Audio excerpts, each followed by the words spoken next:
Assalamualaikum warahmatullahi wabarakatuh. Halo teman-teman, jumpa lagi di channel Belajar Finance di edisi hari Selasa tanggal 9 Januari 2024. Pembahasan saham kali ini adalah saham Arna yang di bulan Maret nanti dia akan membagikan dividen ya, dan dividennya cukup menarik. Di tahun lalu yieldnya sekitar 7% lebih ya. Nanti kita akan lihat untuk tahun ini kira-kira dividen yieldnya berapa. Lalu kita lihat juga profit dari capital gain kira-kira berapa yang bisa kita raih ya kalau beli sekarang. Dan juga bagaimana dengan kinerja dari Arwana Keramik ini teman-teman. Jadi Arna adalah emiten produsen keramik dengan merek diantaranya Arna, kemudian Arwana Keramik. Nah, seperti itu teman-teman ya. Oke, kita lihat bagaimana statistik dari emiten ini. Untuk saham beredar yang dipegang oleh masyarakat adalah 46,68% ya. Dan pemegang saham pengendali adalah Tandean Rustandi MBE, ini adalah perorangan 37,32%. Kemudian PT Supra Kreasi Era Dinamika 14,51% ya, dan beberapa perorangan lainnya dengan jumlah di bawah 5%. Kita lihat EPS-nya teman-teman sebagai rangkuman dari laba bersih perusahaan. Ini EPS per triwulan. Untuk EPS terakhir di kuartal 3 2024 sebesar 15 ya. Lebih tinggi sedikit dibandingkan dengan EPS di kuartal 2 2023 yaitu Rp13 per lembar sahamnya. Namun kalau disetahunkan untuk tahun ini rupanya turun ya teman-teman ya, dibandingkan dengan kinerja EPS total 3 kuartal pertama 2022 ya. Kalau kita hitung di total 3 kuartal 2023 ini adalah 48 ya, dibandingkan dengan 3 kuartal pertama 2022 adalah 62 ya. 48 dibandingkan dengan 62, penurunannya cukup banyak dari sisi EPS sampai dengan kuartal 3. Dan proyeksinya sampai dengan akhir tahun nanti di rata-rata disetahunkan ya, maka total EPS-nya diperkirakan mencapai 64. Ini lebih kecil dibandingkan dengan tahun lalu yang mencapai 78. Dan dividen payout rasionya meningkat ya, tahun 2020 itu 68%, kemudian 2021 70,31%, dan di 2022 payout rasionya naik sedikit menjadi 70,51%. Nah, dengan dividen payout rasio yang seperti itu, kita asumsikan saja tahun ini dividen payout rasionya mungkin 70% lagi ya. Lalu dengan proyeksi EPS tahun 64, kita coba hitung berapa dividen yieldnya dengan harga saat ini teman-teman. Saham Arna di 695 ya. Oke, kita hitung dividen payout rasionya 70%, kita kalikan dengan proyeksi total EPS tahun buku 2023 sebesar 64, maka nominal dividennya adalah Rp44,8 per lembar saham. Lalu kalau kita bagi dengan harga saham saat ini 9 Januari 2024 di harga 695, maka dividen yieldnya sebesar 6,4% ya. Ya, cukup lumayan, lebih tinggi dari angka inflasi.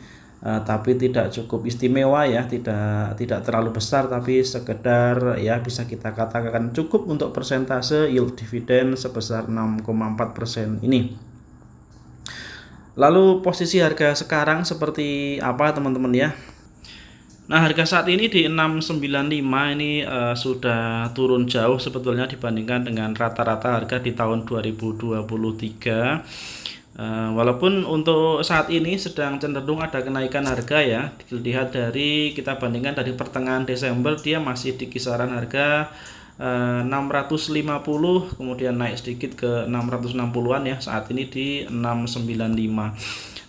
Nah, sampai dengan Maret nanti karena dividennya biasanya dibagikan di bulan Maret, masih ada peluang untuk naik ya, barangkali kenaikannya sampai dengan kisaran 700-an ya, 750 barangkali bisa. Coba kita hitung ada potensi kenaikan harga ada berapa persen untuk sampai di harga 750-an ya.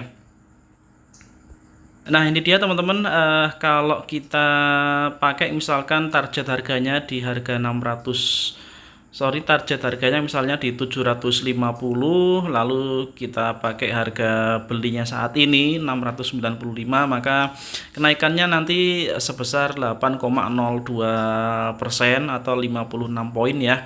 Jadi masih cukup oke untuk target kenaikan profitnya, capital gainnya sampai dengan 8,02% ya. Dan ditargetkan mungkin mendekati bulan Maret ya. Kalau pendapat saya harga itu bisa dicapai karena kita melihat memang untuk saat ini harganya masih di harga bawah, tapi dia sudah mulai bergerak naik teman-teman. Coba kalau kita cermati. Nah, kita lihat garis MA5 yang di situ berwarna hitam ya, dia sudah crossing ke atas MA20 yang berwarna kuning dan juga ke atas MA50 ya yang berwarna merah. Artinya ini sudah mulai ada uptrend, walaupun volumenya masih kecil teman-teman, masih kecil dibandingkan dengan misalkan di bulan akhir Oktober yang volumenya cukup besar ya, dan ada kenaikan juga dari awal November sampai dengan sekitar 22 November ya di harga 710. Lalu kalau kita lihat dari bid offernya teman-teman di hari ini tanggal 9 Januari ini terpantau lebih banyak antrian jual sebetulnya teman-teman ya di harga 695 dan 700. Ini antriannya jumlah lotnya lebih besar dibandingkan dengan antrian beli di 690 dan 685. Dan di tick harga yang berikutnya juga sebetulnya lebih banyak antrian jualnya untuk tanggal 9 ini atau di hari ini ya. Lalu dari broker summary di hari ini tanggal 9 memang masih terpantau lebih banyak akumulasinya.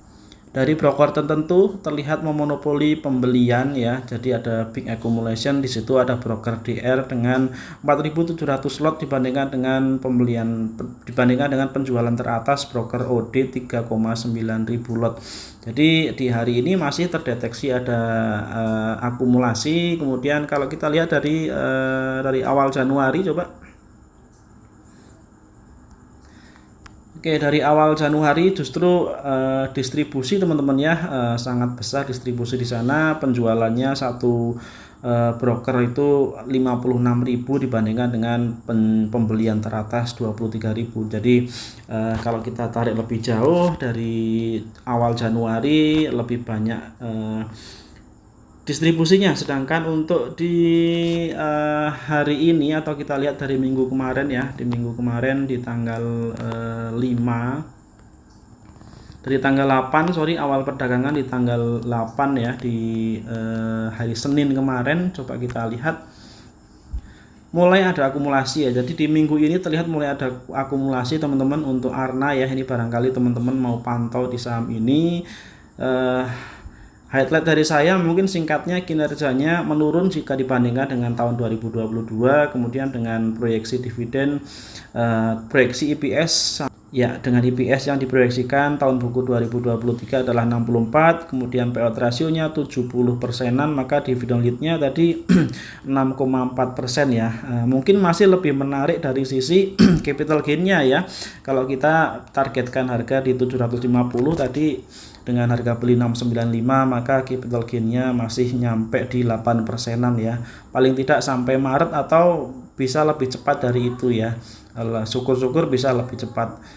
Dan saham ini kinerjanya sebetulnya cukup bagus emitennya, hanya memang sedang ada koreksi saja di tahun ini bandingkan dengan tahun sebelumnya. Walaupun kalau kita lihat dari tahun 2020 dia masih cenderung meningkat ya teman-teman ya.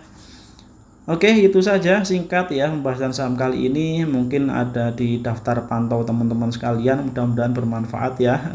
Disclaimer on, bukan ajakan buy atau sell, dan kalau mau beli jangan all in, selalu bertahap dan perhatikan money manajemennya. Paling tidak kita tahu perusahaannya kinerjanya bagus, perusahaannya sehat ya. Oh iya, dari sisi finansial coba kita lihat teman-teman. Nah ini dia terlihat revenue-nya meningkat, kemudian net profit marginnya juga naik dari tahun ke tahun, ekuitasnya meningkat, kemudian DER-nya di angka 40-an% masih sehat ya. Lalu cash reserve atau cadangan uangnya juga masih cukup tebal. Lalu kita lihat untuk EPS ini meningkat dari tahun ke tahun teman-teman, dan dividend payout ratio dia cenderung flat ya, atau sedikit turun sebetulnya dari sebelumnya pernah di angka 75 dan 76% untuk dividend payout rasionya. Namun secara nominal dividend per share dia meningkat ya, karena revenue-nya meningkat, karena labanya meningkat. Oke, jadi ini perusahaan sehat teman-teman dari sisi keuangan kalau kita lihat secara singkat, dan dividennya masih di kisaran 6-7%-an yang nanti dibagikan di bulan Maret. Mungkin bisa dimasukkan ke dalam watchlistnya teman-teman ya, dilanjutkan dengan analisisnya masing-masing. Terima kasih yang sudah nonton videonya, mudah-mudahan bermanfaat. Kalau ada salahnya saya minta maaf. Kita jumpa lagi di video-video berikutnya. Terima kasih. Assalamualaikum warahmatullahi wabarakatuh.